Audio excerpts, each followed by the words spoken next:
যেখানে একটা ঘরে অনেক বেশি সংখ্যক লোক থাকে এবং একটা ঘরের সঙ্গে আরেকটা ঘরের কোনো দূরত্বই নাই, সেই জায়গাগুলো এখন হামের হটস্পটে পরিণত হয়েছে।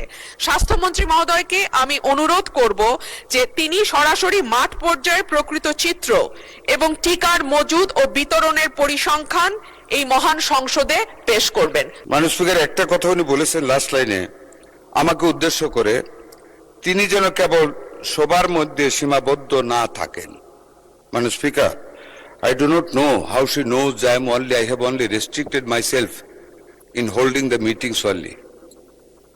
The Honorable Member of Parliament should not deliver such comment regarding another Member of Parliament, because I am not and I have not restricted myself in holding meetings only. আমাদের মন্ত্রী মহোদয় অত্যন্ত সেনসিটিভ হয়ে গেলেন। উনি লক্ষ্য করলেন না যে আমি সংসদে সবার মধ্যে সীমাবদ্ধ না থেকে কথাটি উত্থাপন করিনি। এটা কিন্তু আমি আমার বক্তব্য দেওয়ার সময় বলি নাই। মাননীয় স্পিকার, আমাদের মাননীয় মন্ত্রী বললেন রোগীকে ভয় দেখাতে হয় না, সাহস দিতে হয়।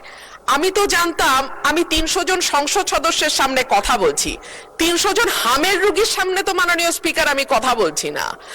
আর সংসদে আমি যদি স্বাস্থ্যের প্রশ্নে বলতে না পারি কথা, সংসদ সদস্যরা যদি ভীত সন্ত্রস্ত হয়ে রোগাক্রান্ত হয়ে যান, তাহলে আর এই সংসদ চালাবো কেমন করে মাননীয় স্পিকার?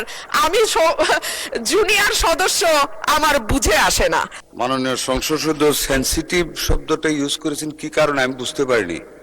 আমি তো ওনার প্রতিটা কথার জবাব দিয়েছি ওনাকে ইজ্জত করার স্বার্থে। আই হ্যাভ নট অ্যাভয়েডেড হার। এখানে সেনসিটিভ কি হলো দেওয়া সঠিক হয় নাই বা জবাব দেওয়া উচিত হয় নাই। যাক, উনি যেমন বুঝছেন তেমনই বলছেন আই এম নট সেনসিটিভ। এখন এখানে সেনসিটিভ আর কোনো জায়গা নাই, এটা অন্য জায়গায়, এটা এখানে না।